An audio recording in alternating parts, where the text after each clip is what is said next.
Doctor साहब, doctor सदाकत मेरे साथ है। हम बात कर रहे हैं अपने आप को बदलना, और नए साल पे कम से कम मैंने तो एक लंबी लिस्ट तैयार की होती है, अगले साल में ये करना है, ये करना है, ये करना है, ये नहीं करना।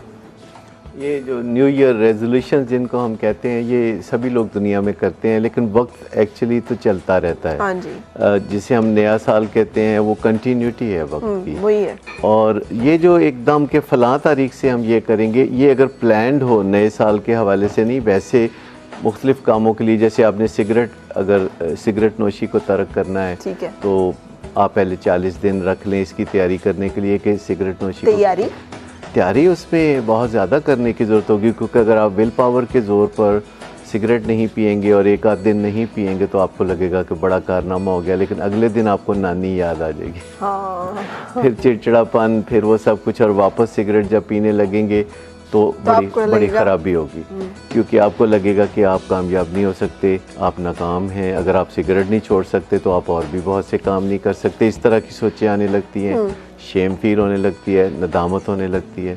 तो ये काम जब भी करें, जैसे सिगरेट छोड़ना है, तो पहले उसकी तैयारी है कि पता तो करें ये चीज़ क्या है, ये बला क्या है, सही। और उसके बारे में मालूमात हासिल करें कि ये इसमें कितने केमिकल्स होते हैं। उनमें निकोटीन एक बड़ा इंपॉर्टेंट केमिकल है, सही, जो कि एडिक्टिव केमिकल है, तो उसके बारे में जानें। फिर उसमें जो हेल्प अवेलेबल है कि सबसे पहले अगर आप सिगरेट छोड़ते हैं और निकोटीन पैच या कोई इस तरह की चीज़ आप करते हैं तो उससे फ़ायदा हो सकता है।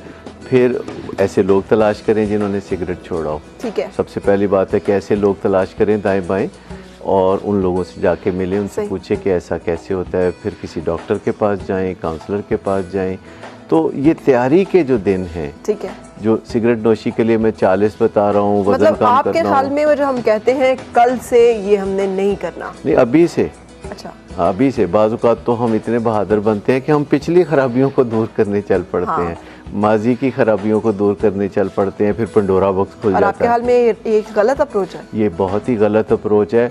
अगर हम हाल का बोझ उठा लें और मुस्तकबिल के बारे में सोच विचार कर लें तो बहुत बड़ी बात है। माजी का बोझ कौन उठा सकता है? अच्छा, मुझे बताइएगा, ये तो चले सिगरेट मुझे बड़ा पसंद है और मैं चाह रही हूँ कि वो मुझे नापसंद हो जाए, इसलिए कि वो अच्छा नहीं है मेरी सेहत के लिए, तो उसको छोड़ने के लिए मुझे तैयारी करनी होगी। और भी बहुत सारे काम होते हैं डॉक्टर साहब। हो सकता है मुझे ज़िंदगी में कोई बहुत चीज़ नापसंद हो और मेरे लिए वो करना बड़ी ज़रूरी हो, तो मैं अपनी नापसंद को पसंद में कैसे बदलूँगी? वो कुछ भी हो सकता है। देखिए, ये सारा जो काम करने का है, सबसे पहली बात तो ये कि इसमें विल पावर या हुक्म देना किसी को, या अपने आप को ये कहना कि आज से बस ये तुम नहीं करोगे, इस तरह काम नहीं होता।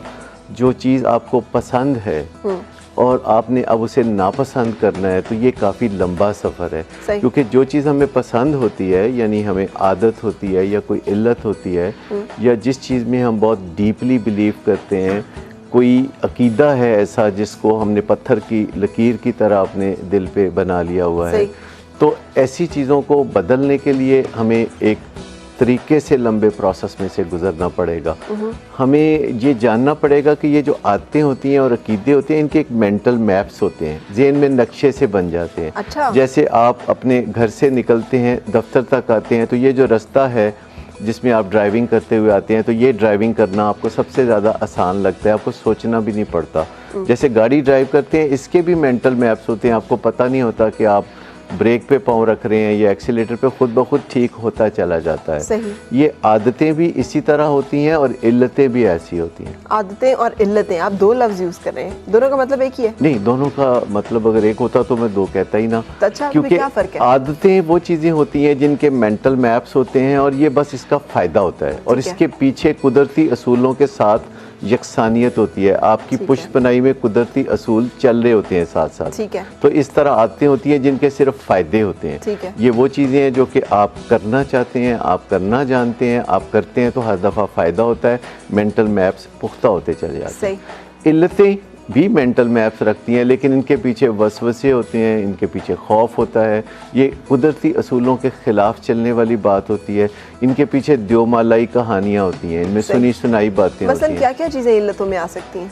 बहुत सारी चीज़ें इल्लतें हैं। ये उन आदतों को हम इल्लतों का नाम फिर देने लगते हैं जिनमें से फ़ायदा कम होना शुरू हो जाता है, नुकसान आना शुरू हो जाता है। ठीक है। ऐसी बहुत सारी चीज़ें हैं, जैसे आप देखिए कि खाना खाना एक फ़ायदे का काम है, बिल्कुल। हमें उसका मज़ा आता है, हमें हमारी सेहत अच्छी रहती है, हमारी ज़िंदगी उससे बरकरार रहती है।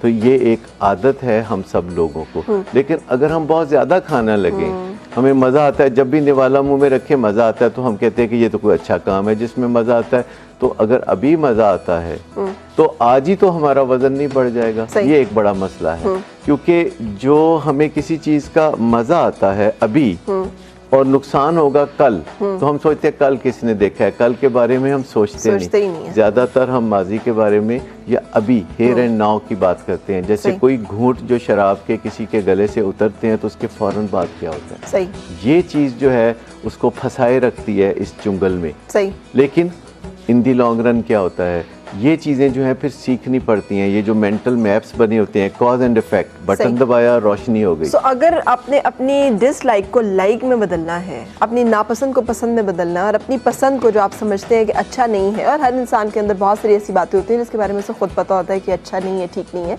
और वो मजबूर होता है, उसे समझ नहीं आ रही होती कि उनके साथ डील कैसे करना है, उसको नापसंद में बदलने के लिए आपके ख्याल में उसे टाइम देना पड़ेगा अपने आप को और मुनासिब तैयारी करनी पड़ेगी। उस तैयारी का एक फेज़ तो मेरी समझ में आया, वो ये कि आपने सिर्फ कुव्वत इरादी पे डिपेंड नहीं करना, आपने मालूमात इकट्ठी करने की कोशिश करनी है। और क्या करना होगा? दूसरी बात है कि लेक्चर वगैरह अपने आप को देना या किसी को देना ये इतना काम का नहीं होता। वैसे हमारे बातें करने से बहुत फ़ायदा होता है, हमारे छोटे मोटे काम हो जाते हैं। सही। और बातें करना और अपनी बातें मनवाना बड़ा आसान सा लगता है, क्योंकि बातें हम अपने मुंह से करते हैं और हम जहाँ भी जाते हैं हमारा मुंह हमारे साथ ही जाता है। इसके लॉजिस्टिक्स बड़े आसान है। बिल्कुल। लेकिन अगर मामला छोटी मोटी चीज़ों का हो, सही, जिनका ताल्लुक आदतों या इल्लतों से नहीं है या पुराने अकीदों से नहीं है, तो फिर बातों से काम निकल आता है। लेकिन अगर आपका कोई मसला है, कोई सीधी उंगली से घी निकलने वाला मामला नहीं है, टेढ़ी उंगली से घी निकलने का मामला है, परसिस्टेंट है, बार बार नाकाम हो चुके हैं, सही, और वो दुनिया में माना हुआ एक मुश्किल मसला है,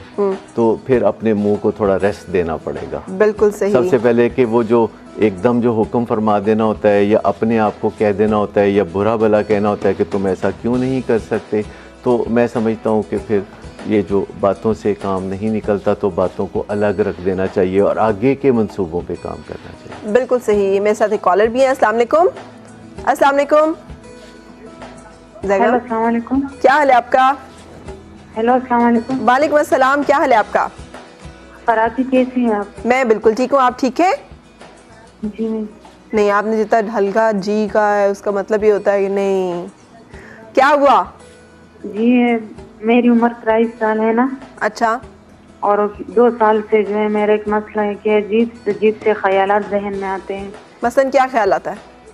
बस अजीब से ये आते हैं कि ऐसा ना हो कि मैं मर जाऊँ, या हर वक्त दिल भी धड़कता है। उसकी वजह से ये ख्याल तो मुझे हर वक्त रहता है कि मर जाना है एक दिन, तो उससे पहले पहले क्या करना है, क्या कुछ करने का है। अच्छा, और क्या आता है कि ऐसा ना हो कि मैं मर जाऊँ? दूसरा क्या ख्याल आता है? 2 साल से ये है। हाँ, बस 2 साल से ये ख्याल आते हैं। और दूसरा ये कि बस हर वक्त बीमार रहती हूँ। कभी भी 2 साल से मैंने एक दिन भी चैन से नहीं गुजारा। क्यों? क्या हुआ है? 2 साल पहले, 2 साल में क्या हुआ? 5 साल हो गए। मैं आपको इतना पसंद करती हूँ, आपसे बहुत शुक्रिया आपका। आप साथ रहे। आपको बहुत मैं मिलाती हूँ, लेकिन आज मिल गई है मेरे को।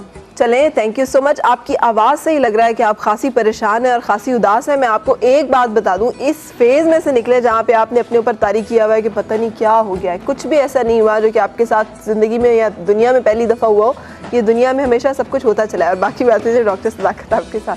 देखिए, ये जो आपने कहा कि इनकी आवाज़ से ही लग रहा था बिल्कुल कि ये डिप्रेशन में है, इससे पहले कि वो अपना मसला बयान करें, उनका मसला खुद से उभर के सामने आ रहा था। इसे डिप्रेशन कहते हैं। बड़ी वाज़े तौर पर डिप्रेशन है जो आवाज़ से झलक रही है। ठीक है। और डिप्रेशन की कुछ निशानी, डिप्रेशन का मतलब ये नहीं कि आपको बहुत ज़्यादा गम ही सिर्फ लगेगा। सही। डिप्रेशन का मतलब ये भी है कि आपको जिन चीज़ों में पहले मज़ा आता था अब नहीं आता। सही। जिंदगी की खुशबू जैसे खो गई है। आपको ऐसे लगता है कि हर काम दूबर सा लगता है, जैसे बोझल हो गया है। किसी के सलाम का जवाब देना तक मुश्किल लगता है। घर में मेहमान आए तो बहुत मुश्किल लगता है। कहीं जाना हो तो बहुत मुश्किल लगता है। चलने फिरने में आहिस्ता हो जाना, स्लो हो जाना, बातचीत करने में स्लो हो जाना, जबकि पहले नॉर्मल थे। इसे डिप्रेशन कहते हैं। उसमें मेन चीज़ जो है वो ज़िंदगी से जो रग़बत है वो ख़त्म हो जाना और ज़िंदगी को ख़त्म करने के ख्यालात आना, सही। जो वो कह रही थी। हाँ, ये मौत का डर तो लगता है। ये मौत के डर की बात नहीं, एक्चुअली वो बात कर रही थी कि उनके दिल में ख्याल आता है कि वो मर जाएं। अच्छा। ये इस तरह की जो कैफियत होती है जिसमें उन्हें ज़िंदगी से रग़बत नहीं रहती। सही। एक तो ये डिप्रेशन की वजह से होता है, जिसके लिए आपको किसी डॉक्टर के पास या फैमिली फिजिशियन के पास या साइकेट्रिस्ट के पास जाने की ज़रूरत होगी। सही। और एंटी डिप्रेसेंट्स होती हैं जो 3 हफ्ते तकरीबन आप खाएं तो आपकी तबीयत बेहतर होती है। उसके बाद आप दवाई जारी रखते ठीक हैं, है। काउंसलिंग जारी रखते हैं और अपने डॉक्टर से मिलते रहते हैं। ठीक है। अच्छा, एक तो ये डिप्रेशन में ये चीज़ होती है, लेकिन अब एक और वबा भी बहुत ज़्यादा फैल वो गई क्या है? वो ये है कि लोग इस ज़िंदगी को अहमियत नहीं देना चाहते और ये इस कदर ज़्यादा प्रोपेगेंडा क्रैप है ये कि इस दुनिया की कोई अहमियत नहीं, ये बस अगली दुनिया के बारे में सोचो और अगली दुनिया की ही तैयारी करो, बस अगली दुनिया का सोचो, इस दुनिया के बारे में ना सोचो, ये दुनिया के कुत्ते ना बन जाओ। हाँ। इस तरह की गंदी बातें जो लोग करते हैं, मैं समझता हूँ ये क्रैप है, ये कूड़ा क्रिकेट है, इसकी कोई मजहबी हैसियत नहीं। मज़हब बिल्कुल ऐसा नहीं कहता। मज़हब ये कहता है कि आप जितनी खूबसूरत ज़िंदगी गुजारेंगे उसकी बुनियाद पर आगे आपको रिवॉर्ड या पनिशमेंट होगी। तो इस ज़िंदगी की बुनियाद पे ये आगे जो आपका चीज़ें